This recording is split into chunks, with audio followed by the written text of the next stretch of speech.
양소영 변호사의 상담소 양담소를 찾아주신 여러분 환영합니다. 양소영입니다. 요즘 대형마트와 편의점에서 줄을 서서 구매하는 포켓몬빵 얘기 들어보셨죠? 20년 전에 인기가 있었던 만화 포켓몬 몬스터에 등장하는 주머니 괴물 포켓몬 띠부실이 들어있어서라는데요. 그래서인지 빵은 관심이 없고 띠부실만 모으는 사람도 많다고 합니다. 일부는 빵을 사서 띠부실만 빼고 그대로 되팔기를 한다는데요. 포켓몬빵 되팔기 해도 되는 걸까요? 법무법인 승인 양소영 변호사입니다. 저도 얼마 전에 엄마들 모임에 나갔더니 어떤 엄마가 드디어 이 포켓몬빵을 사서 아이에게 줬다면서 제대로 부모 노릇 한번 했다고 막 큰 소리를 치면서 하길래 웃었던 기억이 납니다. 실제로 정말 이게 굉장히 화제인가 본데요. 중고거래 플랫폼에서 빵만이라는 키워드를 검색하면 세일 없이 빵을 판다는 글이나 빵만 구매한다는 글을 심심찮게 볼 수 있습니다. 빵 자체를 구매하기 어렵다 보니 웃돈을 주고 다시 팔리고 있다는 건데요. 그런데 개봉한 빵을 중고마켓이나 오프라인에서 대파는 것이 법적으로 문제가 없을까요? 이게 식품위생법으로 금지하고 있는 행위입니다.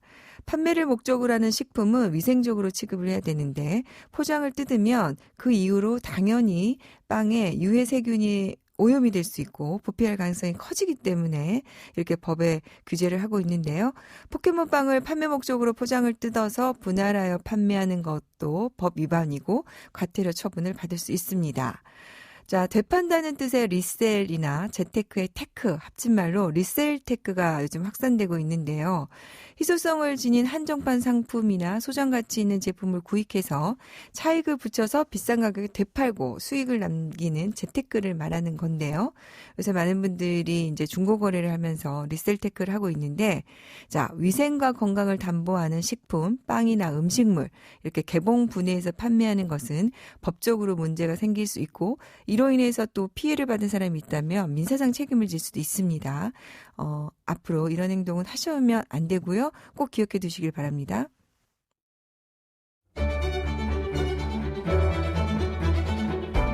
세상의 모든 고민을 풀어드립니다. 양소영 변호사의 상담소. 화나고 답답하고 억울한 당신의 법률 고민 함께 풀어볼게요. 오늘은 백수연 변호사님 함께합니다. 변호사님 안녕하세요. 안녕하세요. 오늘 준비된 사연 만나보고 우리 백수연 변호사님 친절한 상담 기대해 보겠습니다.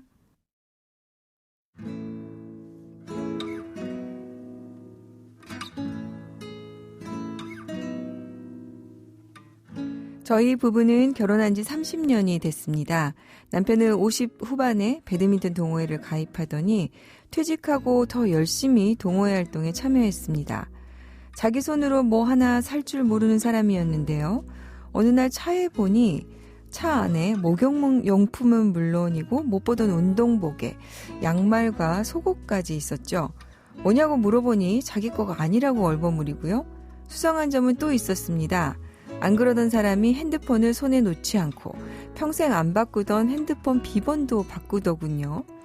너무 이상해서 자고 있던 남편 핸드폰을 가져다가 이거저거 생각나는 대로 비번을 풀어 남편의 핸드폰을 보게 됐습니다. 역시 예감은 틀리지 않았어요. 남편에겐 여자가 있었습니다.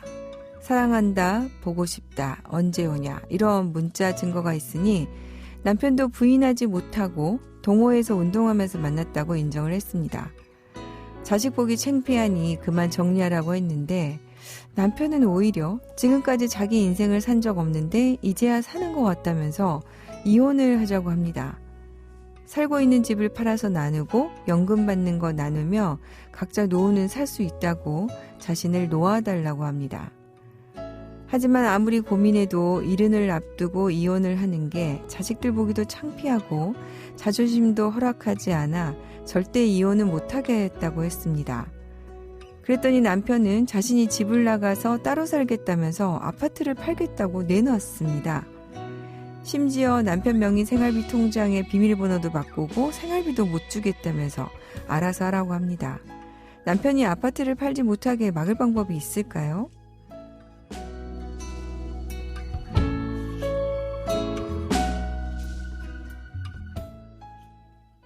네, 사연자의 아내는 이혼을 원하지 않고 남편은 또 막무가내로 이혼을 하겠다고 아파트까지 내놓은 상황입니다. 네, 백세윤 변호사님. 일단 남편의 그간 행동, 이거 부정행위로 볼 수 있겠습니까? 네, 부정행위로 볼 수 있습니다. 네, 대법원에서는 부정행위들을 간통보다 좀 넓은 개념으로 보고 있어서요. 간통 증거는 없어도 사랑한다, 보고 싶다 이렇게 문자를 주고받고 또 남편도 만나는 사실 인정하고 있기 때문에 당연히 부정행위에는 해당한다고 볼 수 있겠습니다. 네. 이게 뭐 사연자인 아내가 현재 이혼을 원하지 않고 있기 때문에 우리 백 변호사님 말대로 부정행위에 해당한다면 남편이 유책 배우자라서 소송을 하더라도 법원에서 안 받아들여질 것 같은데요. 근데 지금 문제는 남편이 이혼을 안 해주면 아파트를 팔아버리겠다 이렇게 압박을 하고 있는 거잖아요. 그리고 또 생활비도 안 주고 있고요. 네. 어떻게 해야 될까요? 사실 이런 상황이 굉장히 좀 빈번히 발생을 하고요. 이런 경우 굉장히 곤혹스럽고 좀 문제가 심각한 상황이 이어지는 경우가 좀 많습니다. 이제 사실 남편 혹은 부인이 이제 부정행위를 하고 있더라도 부부 재산이 어느 정도 좀 균등하게 좀 배분이 되어 있거나 다행히 상대 배우자보다 내가 사실 보유하는 재산이 좀 더 많으면 이런 문제나 이제 생기지 않고 염려할 필요도 없는데. 그러게요. 네, 사연처럼 이제 부부 전 재산이나 다름없는 집이 이제 남편 명의로 돼 있고, 이제 남편 월급 통장을 사실 부인이 관리했다고 하더라도 남편이 이렇게 비밀번호를 바꿔버리면 부인이 이제 사실상 보유하고 있는 재산이 없는 경우이기 때문에 이런 경우에 경제적으로 굉장히 어려움이 발생할 수 있고 실질적으로 문제가 될 수 있습니다. 그러게요. 그래서 지금 질문이 아내분이 아파트 처분을 막을 방법이 있냐 이렇게 질문을 주셨어요. 이건 어떨까요? 다소 어려운 문제인데요. 쉽게 말하면 부인이 남편과 이혼하게 되면 재산분할 청구권을 가지는데 남편이 아파트를 처분해버리면 나중에 이혼하더라도 재산 분할을 받지 못할 염려가 있으니까 이 경우에 나중에 내가 받을 재산분할 청구권을 보전하기 위해서 가압류나 가처분을 할 수는 있거든요. 네. 근데 부인 입장에서는 이혼을 염두에 둔다면 그렇게 가압류나 가처분을 할 수도 있지만 사실은 지금 문제의 상황은 부인이 이혼을 원치 않는 상황인데 네. 혹여라도 남편이 재산을 처분을 할까봐 가압류나 가처분을 해뒀을 경우에 남편이 이 같은 경우에 그럼 당신이 가압류나 가처분을 했으니 소송을 제기해라. 즉 이제 제소명령을 신청을 할 수가 있거든요. 네. 그렇게 제소명령을 신청하면 결국 나는 가압류나 가처분 효력을 유지하기 위해서는 본안 그러니까 결국 이혼 소송을 제기할 수밖에 없는 그런 상황이 돼버리니까 부인이 지금 진정으로 바라는 것과 좀 다른 상황으로 이어질 수 있는 거죠. 네. 그러니까 우리 이제 부부 별산주의라고 해서 부부 공동재산이라도 각자 명의의 재산은 각자 이렇게 처분할 수 있기 때문에 지금 아내가 지금 민법상으로 당장 아파트 처분을 막을 수가 없는데 유일한 방법이 우리 백 변호사님 말씀하신 것처럼 내가 이혼을 할 거니까 재산 분할을 받을 거고 그러니 이 아파트는 어쨌든 일시적으로 처분해서는 안 된다. 이런 내용으로 가압류나 가처분을 해야 되는데 이 경우에 그 가압류 가처분을 해도 남편이 그러면은 이혼 소송을 제기해라. 이렇게 제소명령을 해버리면 안 된다. 이런 말씀이잖아요. 제소명령에 대해서 조금 더 자세히 설명을 좀 해주시겠어요? 제소명령은 이제 가압류나 가처분을 한 당사자한테 본안 소송을 제기해라라고 이제 법원에서 명령을 내리는 건데요. 네. 그러니까 제소명령을 받고도 일정 기간 안에 소제기를 안 하면 어렵게 이제 가처분이나 가압류를 해놓더라도 이제 상대방이 이제 취소 신청을 할 수 있고요. 네. 그 경우에 가압류나 가처분은 취소될 수밖에 없습니다. 그러니까 사연에서처럼 이제 한쪽 배우자가 이혼을 원치 않는 상황 같으면 이제 가압류나 가처분에 앞서서 이제 신중히 고민할 필요가 있는 겁니다. 보통 제소명령은 얼마 정도 안에 뭐 소송을 제기하라 이렇게 나옵니까? 보통 이제 제소명령 신청을 하면 이제 법원에서 한 달 안에 소제기를 해라 이렇게 네. 나오거든요. 그럼 그 짧은 기간 안에 이제 본인의 고민을 좀 정리를 해야 될 필요가 있습니다. 그러니까 그 제소명령을 받고 이혼 소송을 제기를 안 하면 그 가압류 가처분을 해놨더라도 이게 이제 취소될 수 있다. 그렇죠. 이런 말씀인 네네. 거죠. 결국에는 우리 지금 사연자분은 이 상황을 막기 위해서는 뭔가 결단을 해야 될 것 같은데요. 근데 이혼 이외에 다른 방법은 없겠습니까?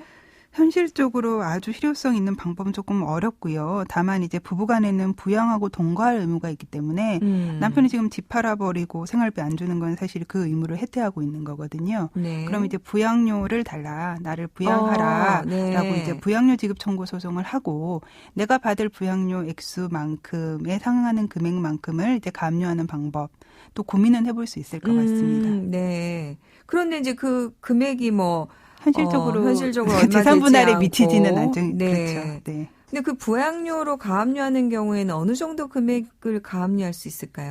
한 대략 이제 양육비하고 좀 비교해서 견줘보면 한 3년치 정도 부양료는 가압류할 수 있지 않을까 싶은데 네. 사실 그 액수가 현실적으로 재산 분할 금액에 미치지 못하기 때문에 그러게요. 실효적으로 집을 막는 데 효과가 있을지는 조금 의문입니다. 네. 사실 뭐 집이 예를 들어서 10억이 넘어간다 하더라도 부양료 3년 치면 얼마 안 될 테니까 현실적으로 큰 도움은 안 될 것 같은데 또 다른 방법은 없을까요? 현실적으로는 사실 집을 직접적으로 처분하게 못하는 방법은 없고요. 다만 이제 상간녀를 상대로 손해배상 소송을 해서 그래도 좀 둘 사이를 헤어져서 가정으로 돌아올 수 있게 해보는 조치도 좀 취해볼 수 있으면 좋지 않을까 하는 이제 생각을 해봅니다. 우리 지금 우리 백 변호사님 상담을 쭉 듣다 보니까 사실 경제적 약자인 입장에서 본인의 명의 재산이 없다면 아무리 유책 배우자라고 하더라도 그렇게 이혼을 강요하는 것을 막을 수 없다. 이렇게 결론을 내려야 되나 싶으니까. 네, 안타깝지만 네, 안타까운 그렇습니다. 생각이 드는데요. 최근에 법원이 또 유책주의에서 파탄주의로 넘어가는 경향이 있어서 앞으로 이런 상황에 놓이신 분들 잘 고민을 좀 해보셔야 될 것 같네요. 자, 오늘 백수연 변호사님 도움 말씀 감사합니다. 네, 고맙습니다. 양소영 변호사의 상담소 양담소는 내일 또 문을 엽니다. 끝곡 리안나의 테이크오버 들려드릴게요. 양소영이었습니다.